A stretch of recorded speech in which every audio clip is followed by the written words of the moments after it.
अस्सलाम वालेकुम एवरीवन। आज है 14 नवंबर, वर्ल्ड डायबिटीज़ डे। इस वर्ल्ड डायबिटीज़ डे को सेलिब्रेट करने का मकसद है कि लोगों को अवेयर करना। अब सबसे पहले ये डायबिटीज़ होती क्या है। डायबिटीज़, या हम जिसको कॉमन लैंग्वेज में बोलते हैं, आम भाषा में शुगर की प्रॉब्लम बोलते हैं, ये वो प्रॉब्लम है जब हमारी बॉडी के अंदर, खून के अंदर शुगर की लेवल्स बढ़ जाती हैं तो उसको हम कहते हैं कि इसको डायबिटीज़ हो गया है।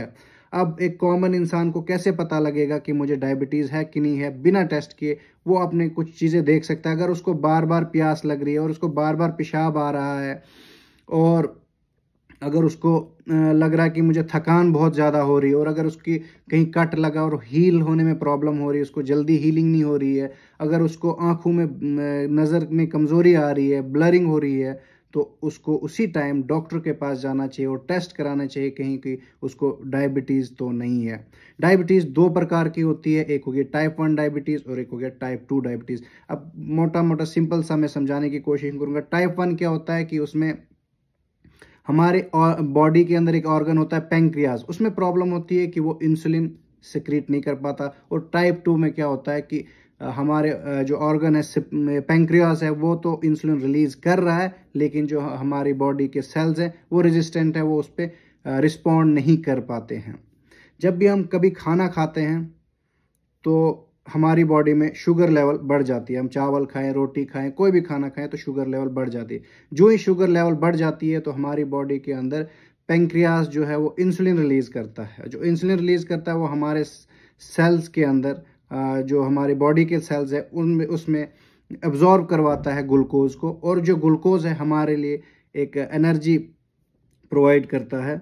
जैसे गाड़ियों के लिए पेट्रोल है, डीजल है, हमारे लिए ग्लूकोज वैसा ही होता है। लेकिन जब जिनको डायबिटीज़ की प्रॉब्लम होती है उनमें क्या होता है कि जब भी शुगर लेवल बढ़ते हैं, इंसुलिन तो रिलीज होता है खासकर टाइप 2 डायबिटीज़ में, लेकिन वो इंसुलिन रिस्पॉन्ड नहीं करता। जो सेल्स हैं हमारे वो रिस्पॉन्ड नहीं करते और शुगर लेवल बढ़ती रहती हैं। जब ये शुगर लेवल बढ़ती रहती है और अगर ये कंट्रोल नहीं हुई तो ये हमारी बॉडी में काफ़ी कॉम्प्लिकेशंस क्रिएट कर सकती है। जैसे अगर जिनको शुगर की प्रॉब्लम है उनको हार्ट अटैक होने के चांसेस ज़्यादा होते हैं, उनको किडनी फेलियर होने, किडनी ख़राब होने के चांसेस ज़्यादा होते हैं, उनको आँख में नज़र की कमज़ोरी, नज़र में प्रॉब्लम होने, आँखों में प्रॉब्लम होने के चांसेस ज़्यादा होते हैं। उनकी ये नर्व्स को डैमेज करता है। आपके हाथों की आपको नमनेस फील होगी, आपको फील ही नहीं होगा सेंसेशन, ना आपको गर्म पता लगेगा ना ठंडा पता लगेगा, क्योंकि आपकी जो पेरिफेरल नर्व्स होती है लिम्स की, उनको डैमेज कर देता है। और स्ट्रोक के भी चांसेस इनमें ज़्यादा होते हैं जिन लोगों को शुगर की प्रॉब्लम होती है।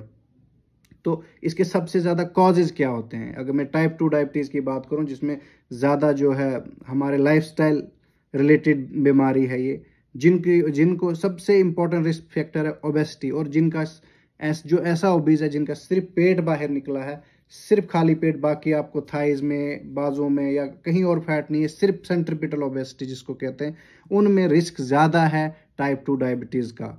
और जो लोग सेडेंट्री लाइफस्टाइल है, जो बिल्कुल मूवमेंट बहुत, जिनका दिन भर बैठे रहते हैं, कहीं भी अगर आपका काम है जिसमें आपको सिर्फ बैठ के ही काम करना है, तो उसमें भी आपको ज़्यादा रिस्क रहता है टाइप 2 डायबिटीज़ होने का।